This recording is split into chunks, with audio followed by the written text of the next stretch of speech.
चार पुत्र त्या दशरथा, अंतकाळी एकही नव्हता.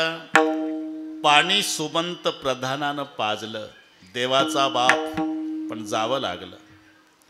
1-2 वर्ष नाही, 14 चौकड्या लंका नाथा, 99 सहस्त्र राया दशरथा. तेही गेले स्वर्गपंथा, मागे कोणी नुरलेची. अरे मना शोक करसी किती. आता अख्खा अभंग वाचून दाखवतो बरं का रामू काका, लिहून नाही आणला. ते तुम्ही लिहून दिलेलं नाव एकदा वाचलं की पाठ होते.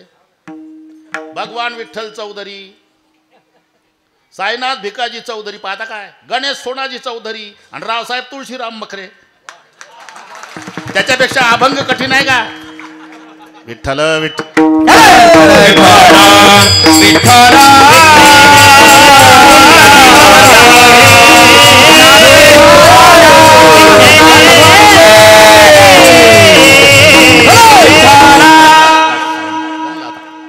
हा ना.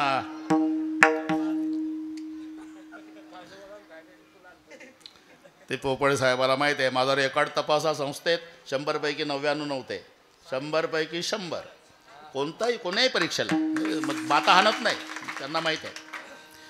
99 माहितीच नाही मला. ह्रस्व दीर्घ सुद्धा बरोबर तसंच पाठ करायचं. हे एकदा आता नाही झालं आपलं काम, आपलं झालं.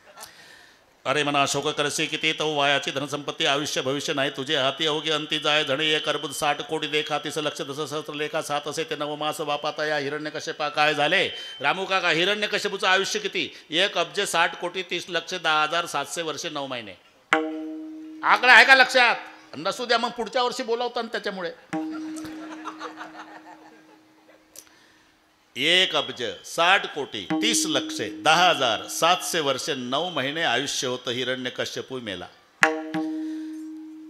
14 चौकड्या लंका नाथा, 99 सहस्त्र राया दशरथा. तेही गेले स्वर्गपंथा, मागे कोणी नुरलेची. 14 कल्प मार्कंडे पडिते लोमहर्षणाचा, एक रोम झडे बकदा लभ्याचे निमिष मोडे गेले एवढे. अरे म्हणा बकदा लभ्याचे पुरे निमिषतही वटहंसाचा, उपटे पुच्छ तयासी होता मृत्यू प्रवेश. एक श्वास भृशुंडीचा, मरणांत पुरे भृशुंडीचा. तर 1 दिवस कुर्माचा नामा, विणवी केशवाचा, वेगी विठोबाचा पंथ धरा. याचा अर्थच आहे की उपजे ते नासे. जन्म झाला त्याला मरण ठरलेलं आहे, 1 दिवस जावं लागणार आहे. या न्यायानं महाराज म्हणतात आम्ही सुद्धा जाऊ पण पुन्हा येऊ. उपजोनिया पुढती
सर्वांना जावं लागतं. येथे नाही उरो आले अवतार, येरते पामर जीव किती. या न्यायानं आम्ही जाऊ पण पुन्हा येऊ. उपजवणीया पुढते येऊ. महाराज जाणं आणि येणं, करमाडला जाऊन पुन्हा दुधडला येणं असं वाटलं का तुम्हाला? जाणं आणि येणं? अरे जायचं म्हणजे मरायचं आणि यायचं म्हणजे कोण्यातरी माईच्या उदराचा आश्रय करायचा. आणि आईचं उदर काय स्लिपिंग कोचचं रिझर्वेशन आहे का? विष्टाले चहूकडे, नाके तोंडी कृमी किडे, गर्भवतीचे कष्टगाडे, कोणा पुढे सांगावे. ते गर्भदरीची यातना आठविता थर थर कापू म्हणा, नको नको रघुनंदना चिळसी म्हणा येतसे. मोतेच्या उदर कोहरी पचुणी विष्टीच्या दातरी मरुदे मरुदे मरुदे. आणि मग प्रारब्ध अनुकूल असेल तर बाळणपण व्यवस्थित, नाहीतर नवमास कष्टलासी 10व्याने प्रसूत झाली. यताची कर्मजाड तुझी मान अडकली. मग डॉक्टर म्हणतात लवकर लवकर सांगा पाटील, 2 पैकी 1. बाळ जगल ना तर बाळाची आई. बाळ पाहिजे असेल तर आई जाते, आई पाहिजे बाळाची तर तुकडे करून बाहेर काढतो. अरे एवढं जर जंत्रातून तार सोनार ओढी धरून कर, तेवी यवणीचे द्वार निघता बाळका दुःख होय. सोनाराचा दृष्टांत दिला. ते जंत्रातून ते ओढतं आणि पाय लावतं ताकद लावून ओढतंय. जंत्रातून तार सोनार ओढी धरून कर, तेवी यवणीचे द्वार निघता बाळका दुःख होय. एवढं मोठं दुःख जन्माचं आहे आणि तुम्ही सहज म्हणतात पुन्हा येऊ पुन्हा येऊ पुन्हा येऊ. आता 11:15 होऊन गेले, पुन्हा येऊ, उपजवण्या पुढते येऊ.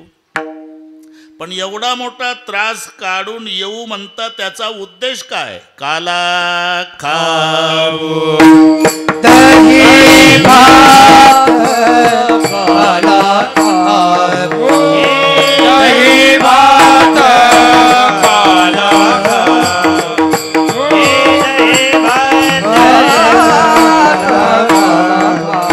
उपजोनिया उडती येऊ, उपजोनिया उडती येऊ, काला खाऊ दही भात, काला खाऊ दही भात. उपजोनिया उडती येऊ, उपजोनिया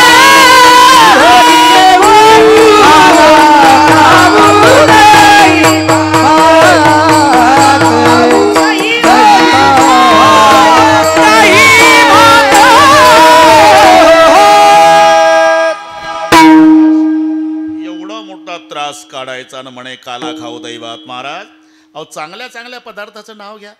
उपजवणे या पुढते येऊ, श्रीखंड, बासुंदी, लाडू, गुलाबजाम, बटाटा वडा, कांद्याची भजी खाऊ. चांगलं चांगलं काला खाऊ दही भात, काला खाऊ दही भात. अरे त्याचं कारण आहे भाऊ. काय? आम्ही जिथे वास्तव्याला आहो तिथे एकाही हॉटेलमध्ये हा पदार्थ मिळत नाही. वैकुंठी तो ऐसे नाही.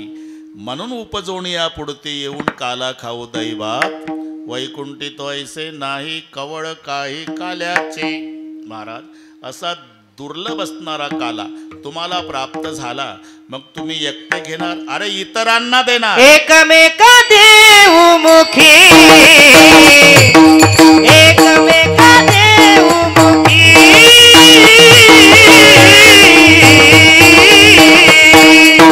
एकमेक देऊ मुखी, एकमेक देऊ मुखी, एकमेक देऊ मुखी,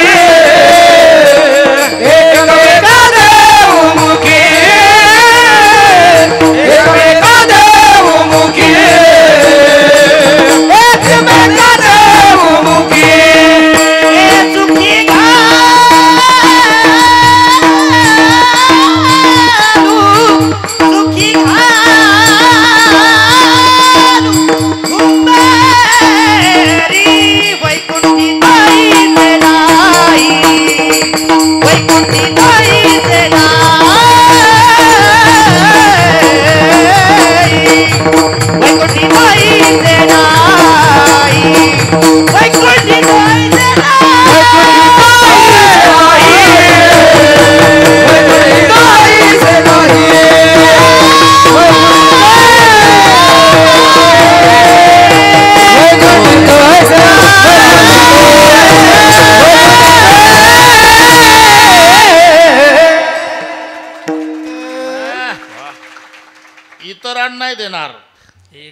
एकमेका देऊ मुखे. इथं देऊवर थांबायचं बरं का, देऊवर थांबायचं, नाही तर कीर्तन संपल्यावर एकमेका देऊ मुखे, एकामेकाच्या मुखात ठेवून देऊ नाही. देऊ इथे थांबा, एकमेका देऊ. बरं का रामू काका, काला द्यायचा आहे, काला वाटू एकमेका, एकमेका देऊ. पण देता देता जर माडकरी दिसला तर मुखे सुके घालू. तिथून पुढचं वाचायचं. हा ना, वा म्हणजे काय, वा. अरे मजा आहे. एकमेका देऊ. ते म्हणून पहिलं व्याकरण शिकवल्या जातं संस्थेत, ते आता महत्त्व कळतं, त्याची गरज किती आहे. अरे रस्व दीर्घामध्ये फरक पडतो रामू काका. दीन शब्द दीर्घ लिहिला त्याचा गरीब होतो अर्थ, रस्व लिहिला तर दिवस होतो. बाकीचं तर लांब आहे. रस्व दीर्घात जर एवढा फरक आहे, दीन दीर्घ लिहा म्हणून तो अभंग. दीन आणि दुर्बळासी सुकरासी हरिकथा, धन्याची दीन. इथं जर लांबवला तर धन्य आजचा गरीब असं होतं. ते हे कशा करता, देऊ हे क्रियापद आहे. एकमेका देऊ. देता देता देता देता जर वैष्णव असेल तर मग मुखे सुके घालू. त्याच्या पुढे हुंबरी शब्द आहे, हा हुंडारणे. हुंडारणे बरेचसे खेड्यातले शब्द अभंग सोडवायला उपयोगी पडतात बरं का पोपट साहेब. खेड्यातले शब्द. पूर्वी घटस्फोट शब्दाला काय शब्द होता, काडीमोड. गावातच मिटायचं प्रकरण, 5-10 प्रतिष्ठित लोक बसायचे. अरे नाही जमत पोरापोरीचं तर काडीमोड. काडीमोड म्हणजे घटस्फोट. तो शब्द तुकोबारायच्या अभंगात आहे. माझे गडी कोण कोण निवडा भिन्न यातुनी, घाबरियाच्या मोडा काड्या. मोडा काड्या म्हणजे जे घाबरले त्यांचा काडी मोड, ते आपला काडी मोड. तसं हुंडारणे. हुंडारणे हिवाळ्याच्या दिवसामध्ये बैलाला कामं नसतात. इथे सगळे शेतकरी बसलेले आहे. हिवाळ्याच्या दिवसात बैलाला कामं नाही. बाटूक खाऊन बैदुलासारखी गोल गरगरीत झालेली बैल. आणि तिसरा प्रहारा बैल सोडली, चरायला नाही, नुसती सोडली तर ते चरत नाही. शेपटाचा गोंडा वर करून बांधानं